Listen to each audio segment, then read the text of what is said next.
نعرے تکبیر، نعرے رسالت، جشن حوصل ورا، اصلاح معاشرہ، حضرت علامہ اظہار امجدی صاحب قبلہ، عشق محبت، عشق محبت، سبحان اللہ۔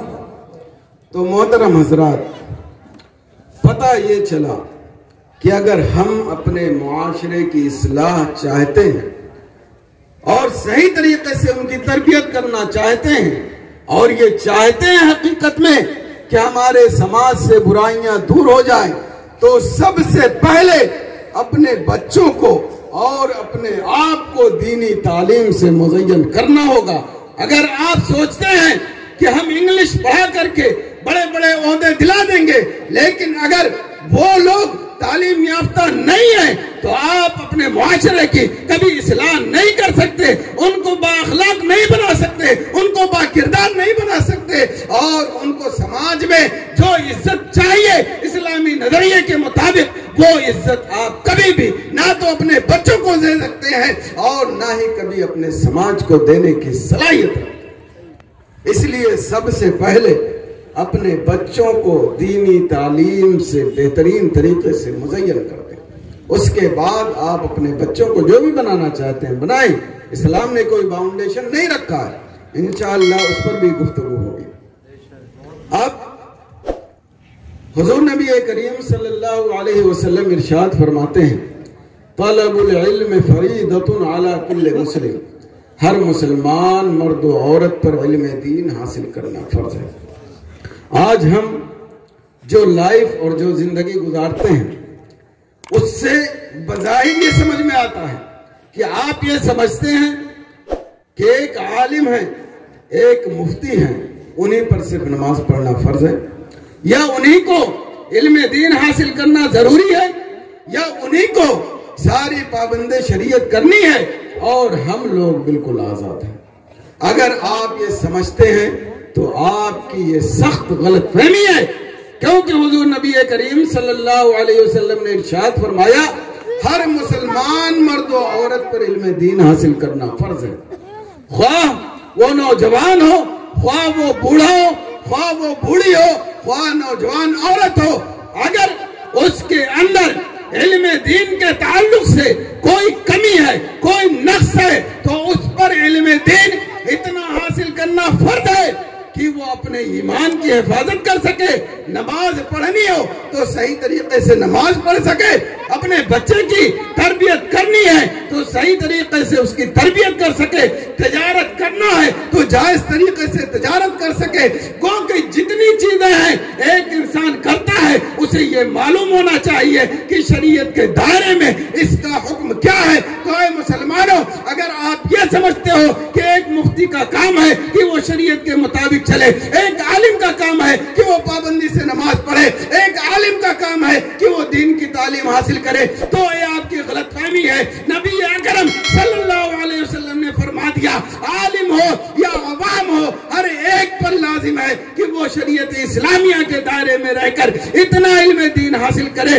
کہ وہ اپنے ایمان کی حفاظت کر سکے، اپنے وقار کی حفاظت کر سکے، اپنے عزت کی حفاظت کر سکے، اپنے آبرو کی حفاظت کر سکے اور اپنے سماج کو دین اسلام کے اعتبار سے آگے بڑھانے کی کوشش کر سکے۔ لہذا اے مسلمانوں، یہ غلط فہمی دور کر دو اور اپنے ہر بچے کو علم دین اتنا سکھا دو کہ دنیا کے کسی کونے میں چلا جائے ایمان سے کبھی سمجھوتا نہ کرے، اور فرائض جو اسلام کے ہیں کبھی اس سے غفلت نہ کرے۔ یہ اسی وقت ہوگا جب بچپن سے اپنے بچے کو علم دین صحیح طریقے سے آپ سکھاؤ گے اور ان کی تربیت بہترین طریقے سے کرنے کی کوشش کرو گے۔ نعرے تکبیر، نعرے رسالت، تعلیمات قرآن مجید، تعلیمات قرآن مجید، عشق محبت، عشق محبت، سبحان اللہ۔ تو محترم حضرات، آپ غفلت سے بیدار ہوئیے، علماء مفتیان کرام اپنی ذمہ داری نبھا رہے ہیں، آپ اپنی ذمہ داری نبھائیے تاکہ ایک بہترین پھلتا پھولتا معاشرہ ہمیں مل سکے۔ اور ابھی میں جہاں کھانا کھا رہا تھا، ابھی ایک چھوٹا سا بچہ، میرے خیال سے 2-2.5 سال کا ہوگا، وہ بائیں ہاتھ سے کھا رہا ہے اور ساتھ میں ویڈیو میں کوئی گیم یا کوئی چیز ایسے دیکھ رہا ہے. اب اس کا جو بھی دیکھ بھال کرنے والا ساتھ میں بیٹھا ہے. اب یہ بتائیے ہمیں کہ آپ اپنے بچے سے کیا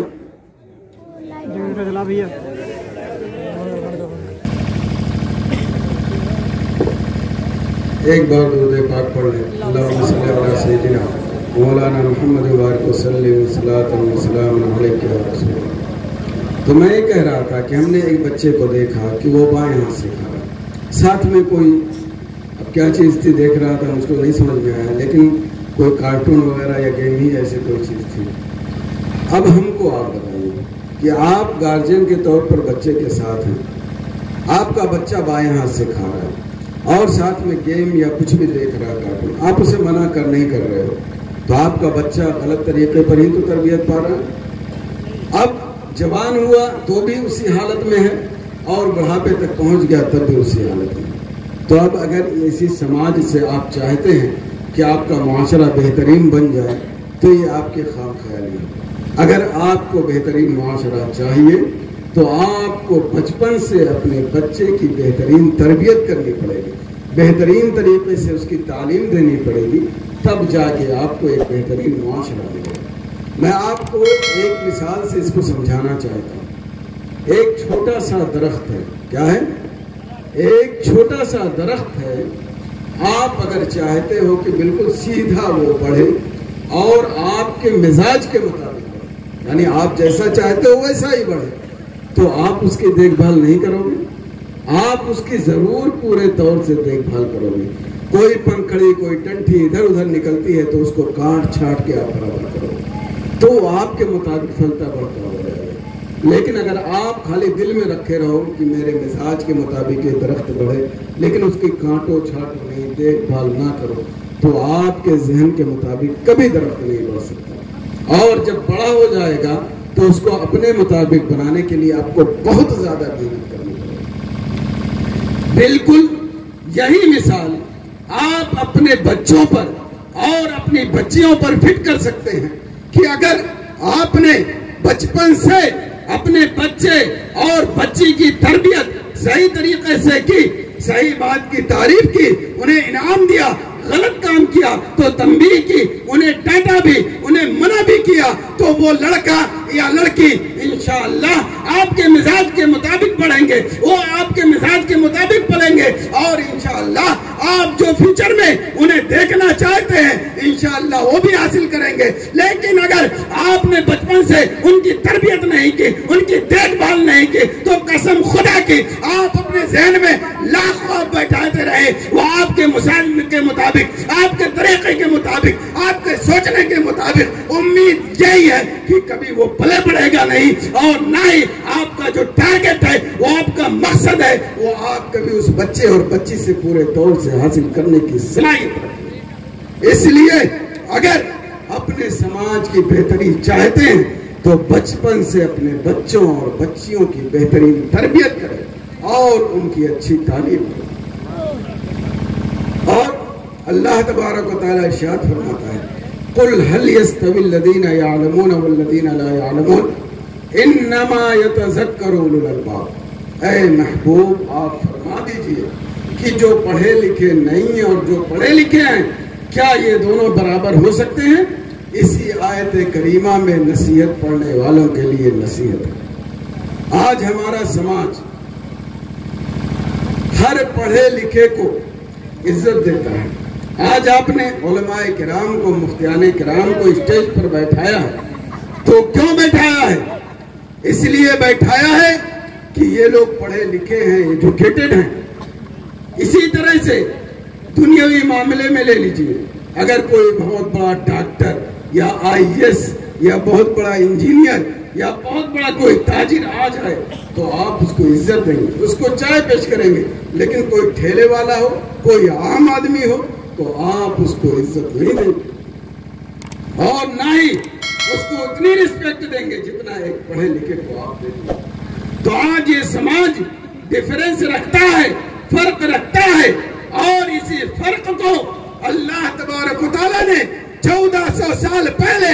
اپنے نبی اکرم پر قرآن اتار کر یہ بتا دیا کہ اے مسلمانوں، جو پڑھا لکھا ہے اور جو پڑھا لکھا نہیں ہے، جو ایجوکیٹڈ ہے اور جو ان ایجوکیٹڈ ہے، یہ دونوں کبھی برابر نہیں ہو سکتے۔ اسی آیت کریمہ میں نصیحت پکڑنے والوں کے لیے نصیحت ہے۔ مسلمان قوم نے جب تک اس ڈیفرنس کو، اس فرق کو سمجھا، وہ ترقی کرتے گئے، اور جہاں پر اس فرق کو نہیں سمجھا یا سمجھا مگر اس کے مطابق نہیں چلے تو پستی میں جاتے ہوئے نظر آئے، بیک فٹ پر نظر آئے۔ اس لیے مسلمانوں، قرآن کے مطابق 1400 سال پہلے جو پیغام دیا ہے اس کو سمجھنے کی ضرورت ہے اور عملی طور پر اپنے زندگی میں لانے کی ضرورت ہے۔ انشاءاللہ آپ ہی بلند رہو گے اور آپ ہی ترقی یافتہ رہو گے، سماج میں بھی اور آخرت میں بھی انشاءاللہ۔ اللہ تبارک و تعالی آپ کو بلند مرتبہ عطا فرمائے۔